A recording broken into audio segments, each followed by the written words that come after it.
ఉదయకాలపు దేవుని ప్రత్యక్షత.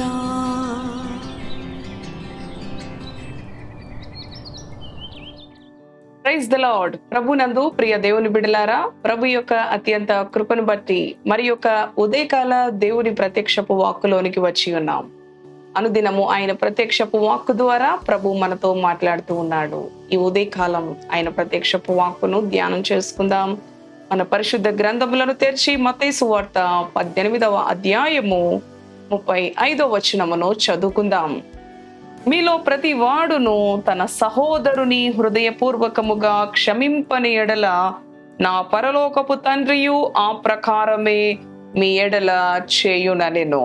హల్లెలూయా, దేవునికి స్తోత్రం.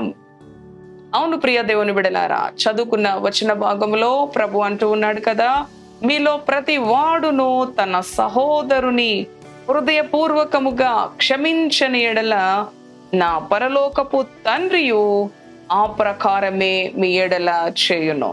అవును, మరి ఒక వచనం ఉంది, మోసపోకుడి దేవుడు వెక్కిరింపబడడు, మనుషుడు ఏమి విత్తునో ఆ పంటనే కోయను. అవును కదా ప్రియ దేవుని బిడ్డలారా, కనుక మనము క్షమించిన వారమైతే క్షమించబడతాము. అవును, కనుక చూడండి, ఈ యొక్క వచన భాగములో ఒక వ్యక్తి, ఒక దాసుడు తన యజమానునికి అచ్చి ఉన్నాడు. మరి అతని యొక్క అప్పు 10,000 తలాంతులు అని వ్రాయబడి ఉన్నది. ఇదే అధ్యాయం 24వ వచనంలో అతడు లెక్క చూచుకొన మొదలు పెట్టినప్పుడు అతనికి 10,000 తలాంతులు అచ్చి ఉన్నాయి. ఒకడు అతని యొద్దకు తేబడినాడు, 10,000 తలాంతులు అచ్చి ఉన్నాడు. మరి ఆ అప్పు తీర్చాలి. ఆ 10,000 తలాంతుల యొక్క అప్పు, అవును, అతనికి ఎంతో భారభరితమైనది. మరి అతను అంటూ ఉన్నాడు, ఇదిగో నిన్ను, నీ పిల్లలను, నీ భార్యను అందరినీ కూడా నేను మరి నా అప్పు తీర్చే వరకు కూడా నేను విడిచిపెట్టను అని చెప్పేసి ఎంతో కఠినంగా మాట్లాడినప్పుడు, అయ్యా మరి కొంచెం నా ఎడల ఓర్చుకో, నేను నీ అప్పు తీరుస్తానయ్యా అని చెప్పేసి తనకు ఎంతో భారభరితమైన, తన శక్తికి మించినది, అవును ప్రియ దేవుని బిడలారా, బ్రతిమలాడుకుంటూ ఉన్న ఆ యొక్క సమయములో ఆ యజమానుడు అతనిపై కనికరపడినాడు. అయ్యో, మరి ఈ దాసుడు తన అప్పు తీర్చుకోలేని పరిస్థితి, మరి కడు బీద స్థితిలో ఉన్నాడు, అతి దీనుడుగా ఉన్నాడు. వాడికి మరి దినములో పూట గడవడానికే చాలా కష్టంగా ఉంది. అటువంటి వాడు ఈ 10,000 తలాంతులు మరి ఏ విధంగా తీర్చగలడు అని ఒక గొప్ప మనస్సుతో ఆ యజమానుడు తన అప్పు విషయంలో అతనిని క్షమించాడు. సర్లే పోరా, మరి నీవు ఒక పూట గడవటానికి కూడా నీ కుటుంబం ఈ విధంగా ఉంది, కనుక మరి నీ అప్పును నేను క్షమించేస్తున్నాను అని చెప్పేసి ఎంతో సహృదయతతో, గొప్ప మనస్సుతో అతని ఎడల ఆ యజమానుడు మరి ప్రవర్తించిన అనుభవం ఈ క్రింది వచనాల్లో మనం చూస్తాం. మరి ప్రియ దేవుని బిడ్డలారా, అదే సమయంలో ఈ దాసుడు బయటికి వెళ్ళినప్పుడు 28వ వచనంలో ఉంది కదా, 100 దేనారములు వచ్చి ఉన్న తన తోడి దాసుడు ఒకడు చూచి వాని గొంతుకు పట్టుకొని నీవు అచ్చి ఉన్నది చెల్లించుమని చెప్తా ఉన్నాడు. 10,000 తలాంతులు మరి ఆ యజమానుడు క్షమిస్తే, మరి ఈ దాసునికి మరి ఒకడు అచ్చి ఉన్నాడంట. మరి వాడు మరి 100 దేనారములు ఎక్కడ, 10,000 తలాంతులు ఎక్కడ? అవును ప్రియ దేవుని బిడ్డలారా, మరి చూడండి, ఎంతో గొప్ప అప్పు, తను తీర్చలేని శక్తికి మించిన భారభరితమైన అప్పు విషయంలో యజమానుడు క్షమించినప్పుడు తన తోడి దాసుడు ఎదురయ్యాడు. వాడు కేవలము 100 దేనారాలే వాడికి అచ్చి ఉన్నాడు.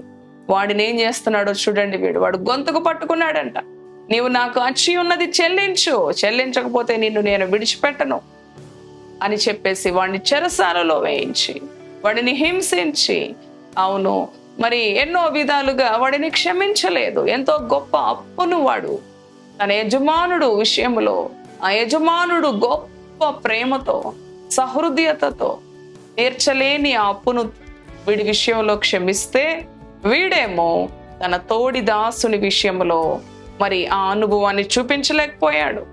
అతను పొందుకున్న అనుభవాన్ని తన తోడి దాసుని విషయంలో చూపించకుండా హృదయ కాఠిన్యత కదండి, క్షమించలేని అనుభవం తన గొంతుకు పట్టుకొని నా అప్పు తీరుస్తావా చేస్తావా అన్నట్లు వాడిని చెరసాలలో వేయించిన అనుభవం ఆ యజమానునికి తెలుస్తూ ఉంది. ఇదిగో పలానా యజమానుడు ఆ రోజు నీ దగ్గరకు వచ్చాడు, 10,000 తలాంతుల అప్పు ఉన్నవాడు, వాడిని నువ్వు క్షమించావే, వాడిని నువ్వు ఓర్చుకున్నావు, వాడిని విడిచిపెట్టేశావు. కానీ వాడు మాత్రం తన తోడి దాసుని విషయంలో ఇదిగో ఈ విధంగా వ్యవహరించాడు. కేవలము 100 దేనారములు అచ్చి ఉన్న వాడిని క్షమించలేకపోయాడు అని చెప్పి మరి ఆ యొక్క అనుభవాన్ని ఆ యజమానుడికి తెలియచేస్తారు. ప్రియ దేవుని బిడ్డలారా, అనుభవం మనం ఇక్కడ చదువుతామన్నమాట. కాబట్టి చూడండి 32వ వచనంలో ఉంటుంది, అప్పుడు వాని యజమానుడు వానిని పిలిపించి చెడ్డ దాసుడా అంటూ ఉన్నాడు, నీవు నన్ను వేడుకొంటివి గనుక నీ అప్పంతయు క్షమించి తిని, నేను నిన్ను కరుణించిన ప్రకారము నీవును నీ తోడి దాసుని కరుణింపవలసి ఉండెను కదా అని వానితో చెప్పాను. అందుచేత వాని యజమానుడు కోపపడి తనకు వచ్చి ఉన్నదంతయు చెల్లించు వరకు బాధపరచు వారికి వానిని అప్పగించెను. చూసారా ప్రియ దేవుని బిడలారా? కాబట్టి ప్రభు అంటూ ఉన్నాడు కదా, మీలో ప్రతి వాడును తన సహోదరుని హృదయపూర్వకంగా క్షమించాలి. ఆయన అంటూ ఉన్నాడు, నా పరలోకపు తండ్రియు ఆ ప్రకారమే మీ ఎడల చేయును. అవును, నీ పరలోకపు తండ్రి నిన్ను హృదయపూర్వకంగా క్షమించాడు. ఆయన నీ ఎడల హృదయపూర్వకమైన ప్రేమను, ఆయన నీ ఎడల హృదయపూర్వకమైన తన దయను, తన కృపను విస్తరింపచేస్తూ ఉన్నప్పుడు నీవు కూడా నీ పొరుగువాని విషయములో, నీ తోడి దాసుని విషయములో, నీ ప్రక్కన వారి విషయములో, నీ గృహములో, నీ ఉద్యోగ స్థలములో, నీ వ్యాపార స్థలములో, నువ్వు చదువుకుంటున్న స్థలములో, నీ తోటి వ్యక్తుల విషయంలో నీవు కూడా అదే అనుభవంలో ఉండాలి. నేను నిన్ను క్షమించాను, నేను నిన్ను ఓర్చుకున్నాను, నేను నిన్ను ప్రేమించాను కదా, మరి నీవెందుకు అలా చేయలేకపోతా ఉన్నావు? ఆయన అంటూ ఉన్నాడు కదా, మీలో ప్రతివాడు అంటూ ఉన్నాడు. అవును, ప్రతి వానికి కూడా ప్రభు ఈ ఆజ్ఞ మరి ఆయన తెలియచేస్తా ఉన్నాడు. మీలో ప్రతి వాడును తన సహోదరుని హృదయపూర్వకంగా క్షమించాలి. అవును, ఆ గొంతుకు పట్టుకొని మరి వాణ్ణి హింసించినట్లుగా, అవును ప్రియ దేవుని బిడలారా, మనము కూడా కొన్నిసార్లు ప్రభు నా పాపాలు క్షమించాడు, కానీ నేను నా రక్త సంబంధిని క్షమించను, నా ఆస్తి విషయంలో అన్యాయం చేశారు కదండి, మరి నా అన్ని దోచుకున్నారు, నా రక్త సంబంధులే నన్ను మోసగించారు, నా కుటుంబీకులే, నేను క్షమించను అంటే కుదరదు. ఆయన కూడా నిన్ను క్షమించడు. అవును ప్రియ దేవుని బిడ్డలారా, నీ పరలోకపు తండ్రి కూడా నీ ఎడల క్షమించే మనసు కలిగి ఉండాలంటే నీవు కూడా క్షమించాలి, ప్రేమ చూపాలి, ఓర్చుకోవాలి. అలా ఓర్చుకోకుండా, అలా క్షమించకుండా నేను క్రీస్తు బిడ్డను, నేను క్రీస్తు సంబంధిని, నేను వెలుగు సంబంధిని, నేను పరిశుద్ధుణ్ణి, నేను పరిశుద్ధురాల్ని అంటే కుదరదు.